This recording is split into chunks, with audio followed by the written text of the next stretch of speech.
ನಮಸ್ತೆ ಫ್ರೆಂಡ್ಸ್, ಇವರೇ ವಿಠಲ್ ಅಂತ. ಇವರು ನಮಗೆ 6 ತಿಂಗಳು ಕರೆಕ್ಟಾಗಿ ಲೊಕೇಶನ್ನು ಡೈಲಿ 50 ಕಿಲೋಮೀಟ್ರ್ 60 ಕಿಲೋಮೀಟ್ರ್ ನಾವು ಎಲ್ಲಿ ಹೋಗ್ತೀವಿ ಅಲ್ಲಿಂದ ಅಲ್ಲಿಗೆ ಲೊಕೇಶನ್ ಕಳಿಸ್ತಾ ಇದ್ದಿದ್ದು ಇವರೇನೆ.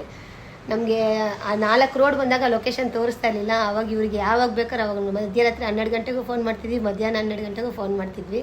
ಅವ್ರು ನೈಟ್ ಶಿಫ್ಟ್ ಮುಗಿಸ್ಕೊಂಡು ಬಂದ್ರೂ ಬೇಜಾರು ಮಾಡ್ಕೊಂಡಿಲ್ಲ, ನಮ್ಮ ಕಾಲ್ ರಿಸೀವ್ ಮಾಡಿ ಹೇಳೋರು ನಮಗೆ. ಅದಕ್ಕೆ ನಿಜ ತುಂಬ ಧನ್ಯವಾದ నిಮಗೆ. ಹೇಳಿ గురించి. విఠల్ స్వామి ఈయన చేసిన సహాయం మామూలుది కాదు. ఎందుకంటే మేము వెళ్ళిన ప్రతి రూట్లో ఆయన పంపించి ఆ లొకేషన్ నుండి మాతాజీ ఇన్ని 12 జ్యోతిర్లింగాలు తిరగడానికి కారకురాలు, మొదటి కారకుడైన విఠల్ స్వామికి కృతజ్ఞత ఎల్లవేళలా ఉంటుంది. ప్రతి జ్యోతిర్లింగం దగ్గర, ప్రతి దేవస్థానం దగ్గర ఉండే ఆశీస్సులు ఎల్లవేళ మీకు ఉంటాయి. మాతాజీ ఎక్కడ ఏ దేవస్థానానికి వెళ్ళినా మిమ్మల్ని మీరు తలుచుకుంటుంది. కాబట్టి ఆ కృతజ్ఞతా భావం, ఆ ఆశీస్సులతోనే ఈ పాదయాత్ర చేసింది. 12 జ్యోతిర్లింగాలు పాదయాత్ర చేయడానికి మొదటి కారకులు మీరు అయినందుకు మీకు ధన్యవాదాలు తెలుపుతున్నాను.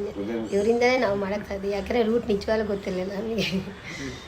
ಭಗವಂತ ಒಳ್ಳೇದು ಮಾಡಲಿ, ನಿಮಗೆ ಆರೋಗ್ಯ, ಆಯಸ್ಸು, ಐಶ್ವರ್ಯ ಎಲ್ಲ ಕೊಟ್ಟು ಕಾಪಾಡಲಿ. ಇಲ್ಲ, ನಾವು ಕಳಿಸಿರೋದು ಮುಖ್ಯ ಅಲ್ಲ, ಅವ್ರು ಯಾತ್ರೆ ಮಾಡಿದ್ದು ಮುಖ್ಯ. ಪಾಪ ತುಂಬ ಕಷ್ಟಪಟ್ಟು ಯಾತ್ರೆ ಮಾಡಿದಾರೆ. ಬಿಸಿಲು, ಮಳೆ, ಬಿರುಗಾಳಿ ಎಲ್ಲವನ್ನೂ ಸಹಿಸ್ಕೊಂಡು ಅವ್ರು ಯಾತ್ರೆ ಮಾಡಿದ್ದಾರೆ. ಭಗವಂತ ಅವರಿಗೆ ಆಯುರ, ಆರೋಗ್ಯ, ಐಶ್ವರ್ಯ ಕೊಟ್ಟು ಕಾಪಾಡಲಿ ಅಂತೇಳಿ ಭಗವಂತನಲ್ಲಿ ಕೇಳ್ಕೊತಾ ಇದ್ದೀವಿ.